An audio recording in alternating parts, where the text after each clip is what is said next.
Kushwaha academy में आप सभी का स्वागत है। आज हम लोग पढ़ेंगे मैथ के 15 क्वेश्चन जो संख्या पद्धति से है। ठीक है, तो क्वेश्चन है क्वेश्चन नंबर 1।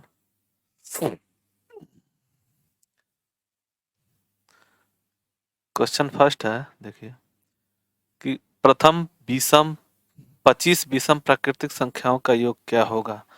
तो इसका सूत्र होता है, इसमें होता है कि प्रथम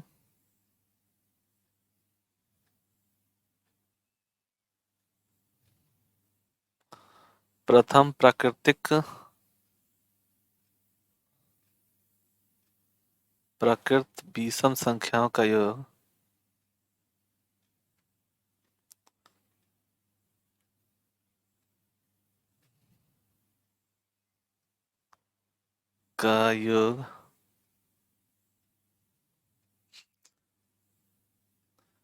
इसका ट्रिक होता है n स्क्वायर। डायरेक्ट हम लगाएंगे n जहाँ जहाँ n बराबर संख्या होती है, जो संख्या दिया रहेगा। जैसे 25 संख्या दिया हुआ है तो इसी को मान रखेंगे, तो n बराबर 25। तब हम लोग इसी के जगह पे ये 25 इंटू पावर 2, ठीक है, तो इसको हम लोग ऐसे लिख सकते हैं 25 इंटू 2 इंटू 5, 625। ठीक है, तो इसका आंसर होगा डी। दूसरा क्वेश्चन दे रहा है कि 1 से 100 तक की प्राकृतिक संख्याओं का योग क्या होगा। ठीक है, 1 से माने 1 से लेकर के 100 तक संख्याओं का योग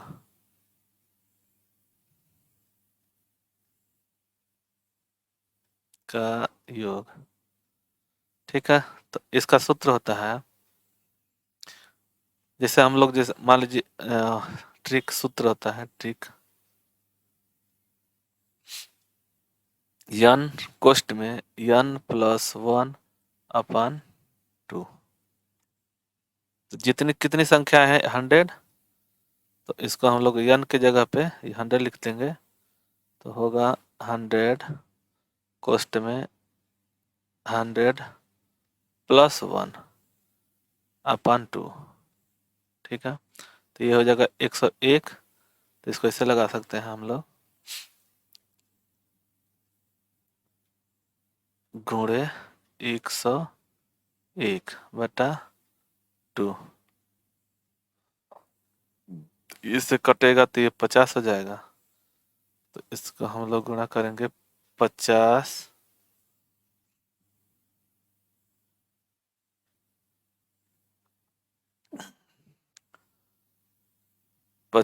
गुणे 101। तब इनको हम लोग गुणा करेंगे तो देखिए एक 0 हो जाएगा और 5 एकम 5, 5 0 0, 5 एकम 5। इसका मान 50 50, यानी कि इसका आंसर होगा ये वाला बी। और चलिए तीसरे क्वेश्चन पे चलते हैं।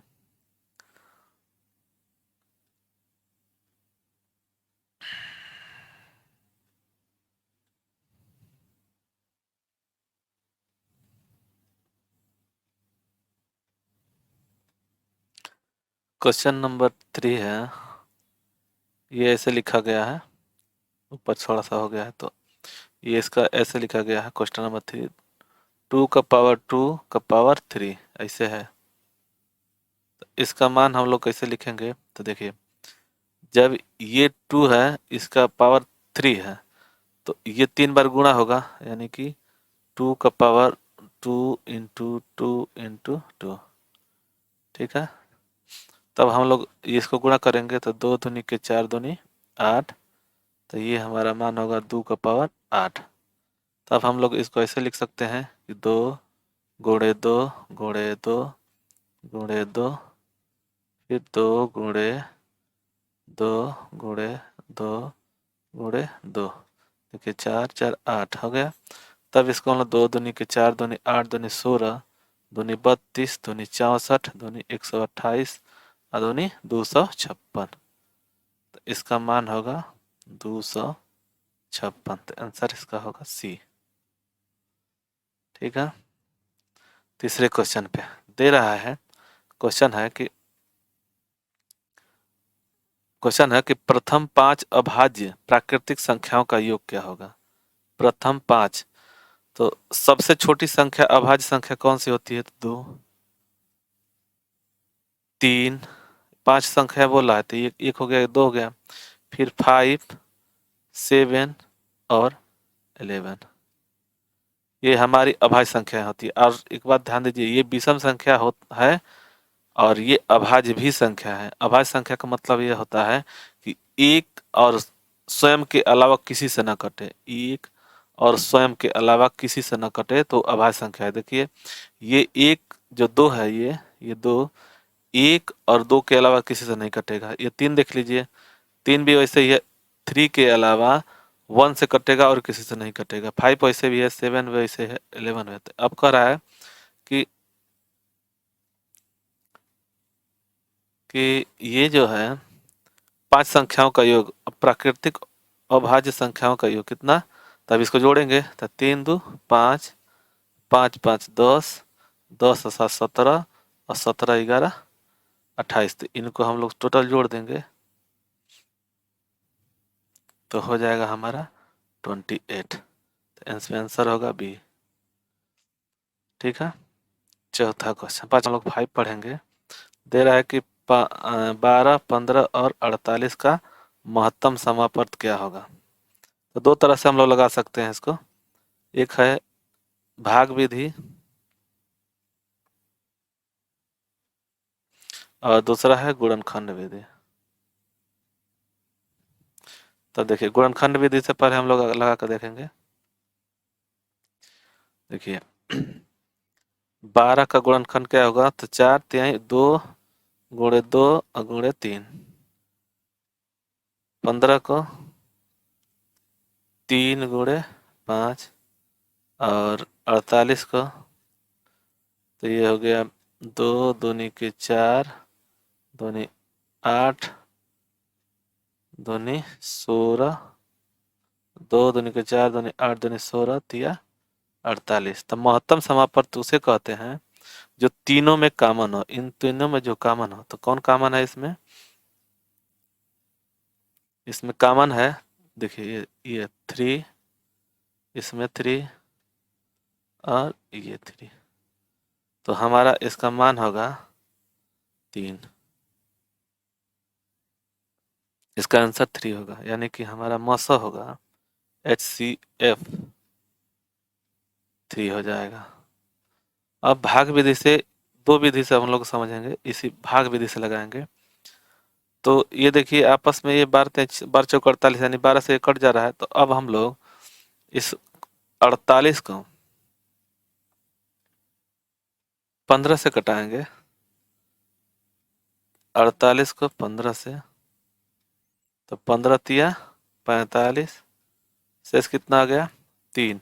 अब इस 15 में 3 से भाग देंगे तो 15, 5 तिहाई 3 5 15, यानी कि 5 ये कट गया।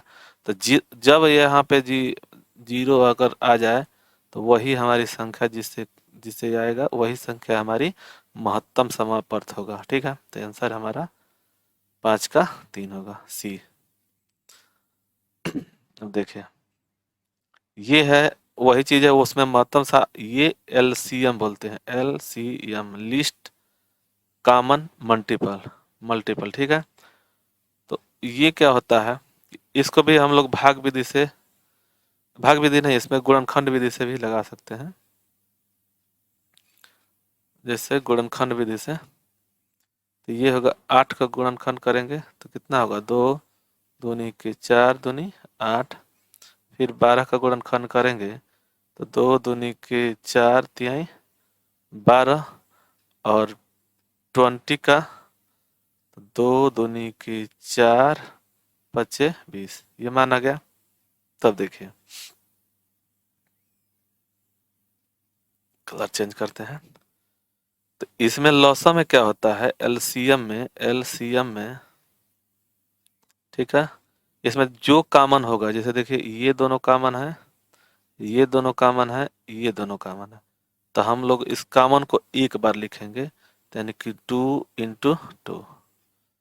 अब बचा कौन, ये बचा, ये बचा और ये बचा, तब इसके साथ में हम लोग इसको गुणा कर लेंगे, तो 2 × 3 × 5, इसको हम लोग गुणा कर लेंगे, तो कितना होगा, 5 × 15, दूनी 30, दूनी 60, दूनी 120, तो इसका मान 120 आ गया एलसीएम।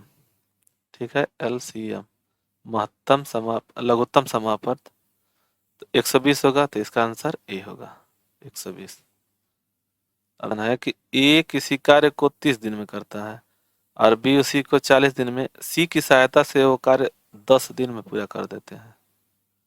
ठीक है, तब ए कितने दिन में करता है, तो 30 दिन में, बी उस कार्य को कितने दिन में करता है, तो 40 दिन में, और सी का निकालना है, सी का हम लोगों को निकालना है। ठीक है, तो ए प्लस बी प्लस सी जो मिल करके कितने दिन में कर रहे हैं, 10 दिन में, तब इन तीनों का हम लोग इफिशियंसी निकालेंगे, तो ये होगा हमारा लॉस है 120, तो ये 4 3 12 4, ये क्षमता है, ये जो है एक दिन में 4 कार्य करेगा, तो 30 दिन में इस कार्य को पूरा कर देगा, इस वर्क को पूरा कर देगा। ये 40 के हिसाब से करेगा तो ये 3 दिन में पूरा कर देगा, और ये 10 तीनों मिल करके 10 काम 10 दिन में कर रहे हैं, तो 120 काम को 12 दिन में पूरा कर देंगे, मतलब कि ये 12 इफिशियंसी इनकी हो गई। तो इनमें अगर हम ये दोनों, ये 4 प्लस 3 अगर हम घटा देंगे इनमें से, तो सी का मान निकल जाएगा, तो ये हो गया 7, 4 3 7, ये और ये मिल करके 7 हो गए, तो अब इसमें से हम घटा देंगे तो ये होगा 5, यानी कि सी का एक दिन का कार्य हो गया 5 कार्य। ठीक है, सी का एक दिन कार्य 5 हो गया, तब 120 कार्य को कितने दिन में पूरा करेगा, 120 कार्य को, तो 120 को 5 के हिसाब से अगर काम करेगा, तो ये हो गया 5 दूनी 10, बचा 20, 5 चौके 20, इसका मान हो गया 24, तो इसका मान ये हो गया। ठीक है, अब इसमें देखिए कह रहा है कि क्वेश्चन 8वां कि एक विक्रेता किसी वस्तु को बेचते समय 2 क्रमिक छूट मतलब 10% और 30% देता है, यदि कोई इसे 630 में प्राप्त करता है तो वस्तु का अंकित मूल्य क्या होगा। देखिए एक लाइन है बॉर्डर, देखिए यहाँ से मान लीजिए ये हो गया क्रय मूल्य, यहाँ पे मान कर चलिए क्रय मूल्य, ठीक है, और अंकित मूल्य यहाँ पे है, दाम तो बढ़कर ही अपने जो खरीदेगा जिस क्रय मूल्य से, उससे अंकित मूल्य या जितना में अधिक दाम पर रख करके बेचेगा। ठीक है, तो उसमें कह रहा है कि पहले वो 10% का छूट दे रहा है, तो आ गया यहाँ पे, और फिर 30% का छूट दे रहा है, तो यहाँ पे आ गया यहाँ पे आ गया 30%, और इसी क्रय मूल्य के हिसाब से वो खरीदा था, जो व्यक्ति खरीदा है कोई इसे खरीदा है 630 में, तो 630 में। ठीक है, तब ये 30% है। दो क्रमिक छूट जो होते हैं इसको हम लोग ऐसे लगा सकते हैं, इसका ट्रिक होता है x plus y minus x into y upon 100, तब हम लोग एक हो जाएगा 10 प्लस 30 माइनस 10 इंटू 30 अपान 100, तो इससे ये दोनों कट जाएंगे,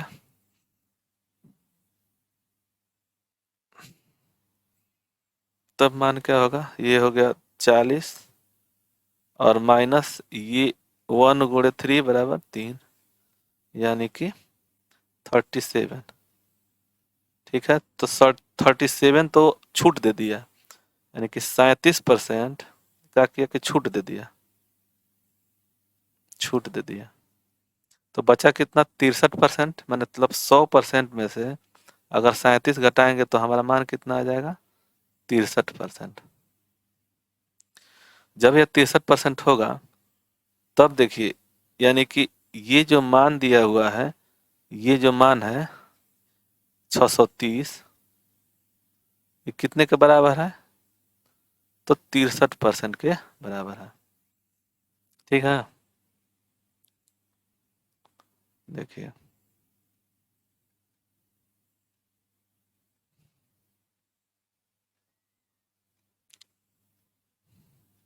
हम लोग लगाए थे कि 63% बराबर 630 के, तो 100% बराबर 630 बटा 63 गुणे 100, तो ये 10 बार में कट जाएगा, तो इसका मान हो गया 1000। इस आंसर होगा 1000। अब लगाते हैं दूसरा क्वेश्चन। 9वां क्वेश्चन लगाते हैं हम लोग।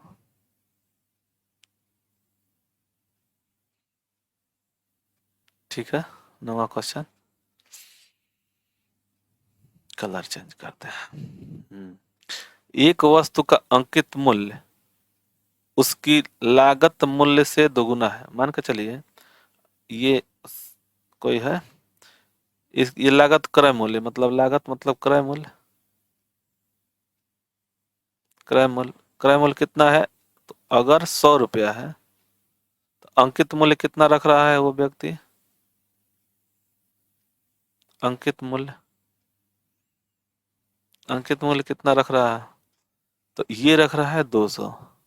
ठीक है, अब कह रहा है क्वेश्चन कि 10% लाभ प्राप्त करने के लिए वो कितना प्रतिशत का छूट करेगा। तो देखिए यहाँ से 10% मतलब 110 कर देगा, मतलब 100 का 10% मतलब 110 बटा 100, तो ये कट गया, तो यानी 110 पे यहाँ पे आ जाएगा 110।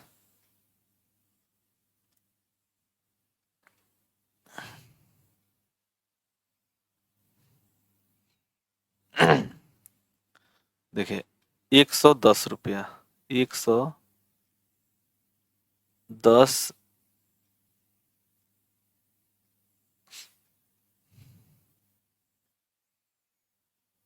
110 रुपया, मान लीजिए 100 रुपया का दाम था इसका, 200 रुपया में अंकित मूल्य रखता है।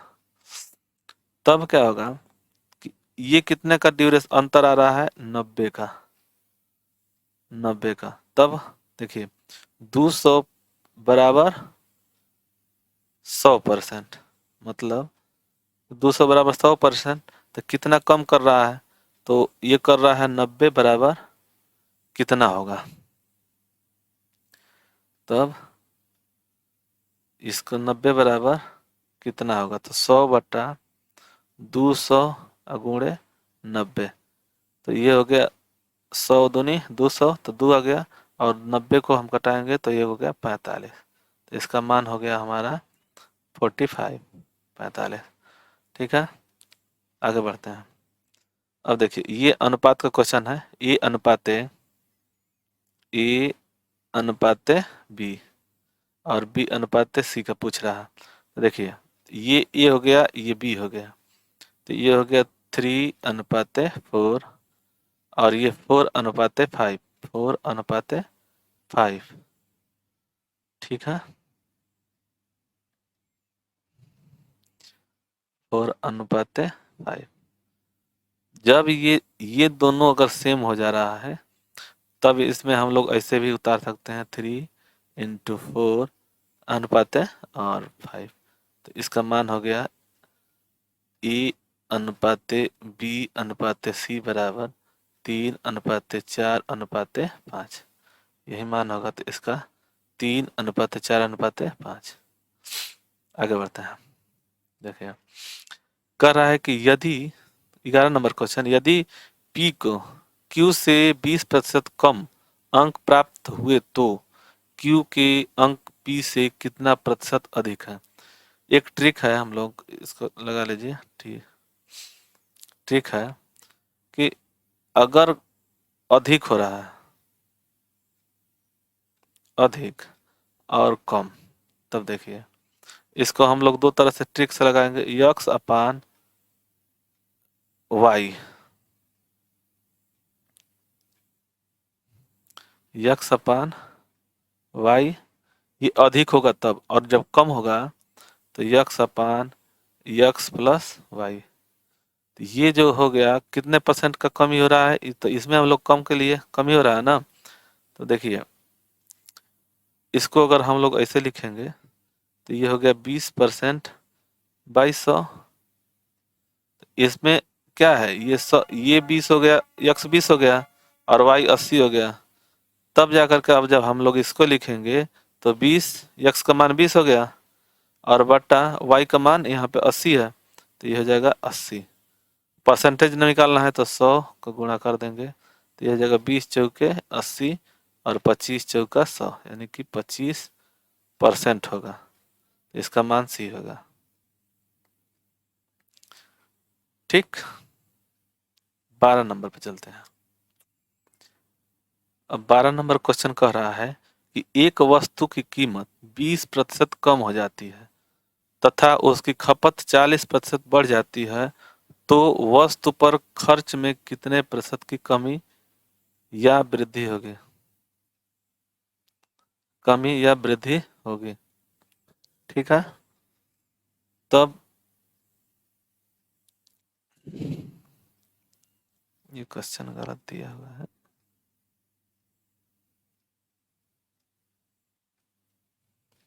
ठीक है, किसी वस्तु की कीमत, मतलब कीमत हो गया, कीमत और गुणे खपत, खपत बराबर जो जितना आएगा। ठीक है, तो मान लीजिए पहले अगर 100% था, 100 रुपया चाहे 100%, और खपत उसका हो गया 100 रुपया, तो इसको हम लोग गुणा करेंगे तो कितना आएगा, इतना, 10,000। ठीक, तब कह रहा है कि कीमत में कमी कर दे रहा है, यानी कि 80 हो जा रहा है, और गुणे इसमें खपत में बढ़ा दे रहा है 40%, तो इसका 40% 140 हो गया, बढ़ जा रहा है तो 140। तब इनको गुणा करेंगे तो देखिए कितना आता है, जीरो, 2 जीरो बढ़ जाएंगे, उसके बाद से 8 चौके 32, 3 और 8 एकम 8 3 11, इतना मान हो गया 11,200। ठीक, तो इतना तो बढ़ गया इसका मान। इन दोनों में अंतर कितना आ रहा है, तो आ रहा है 1200, यानी कि 11,200 माइनस 1,000, 10,000, तो कितना बढ़ रहा है, 1200, 1200 रुपये बढ़ जा रहा है। तो कितने परसेंट, किसका परसेंट, इसका परसेंट हम लोग निकालेंगे, इस ये जो 10,000 है इसका परसेंट निकालेंगे। तब 10,000 बराबर 100% है, तब 1200 बराबर कितना होगा। ठीक है, तो 100 बटा 10,000 गुणे 1200, 1 2 1 2 1 2 1 2, यानी कि बचा कितना, 12, तो 12%। ये क्या है, वृद्धि है। दो दो चीज दिया हुआ है, देखिए यहाँ वृद्धि है और वृद्धि है, ये कमी है। तो जब ये कीमत कम कर रहा है और खपत ज्यादा बढ़ रहा है तो वृद्धि हो जा रही है, तब इसका खर्च में कितने प्रतिशत की कमी या वृद्धि करेगा, तो 12% का वृद्धि करेगा। ये जो है 12% वृद्धि करेगा, तो आंसर होगा बी। आगे बढ़ते हैं। 13 नंबर क्वेश्चन देखिए।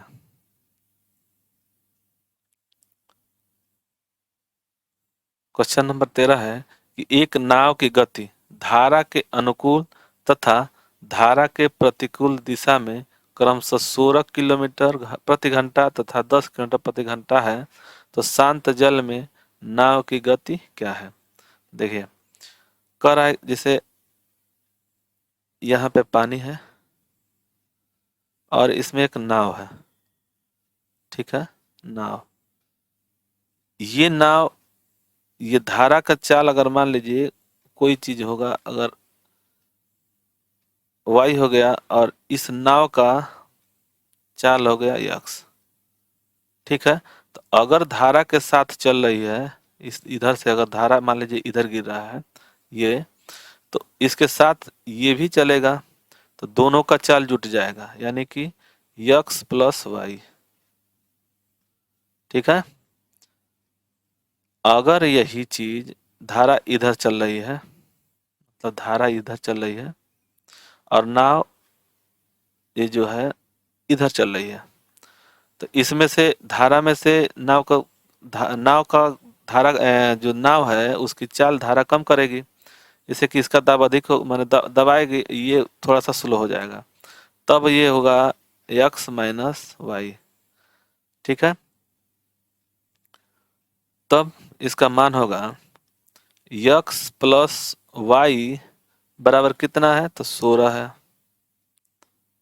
और यक्स माइनस वाई बराबर 10 है। तो देखिए इसको इससे हम कटाएंगे तो यह हो जाएगा 2x बराबर 26, तो इससे कटा देंगे तो हो जाएगा x बराबर 13। तो अब जो चीज हम यहाँ पे माने हुए हैं उसी को ले लेंगे।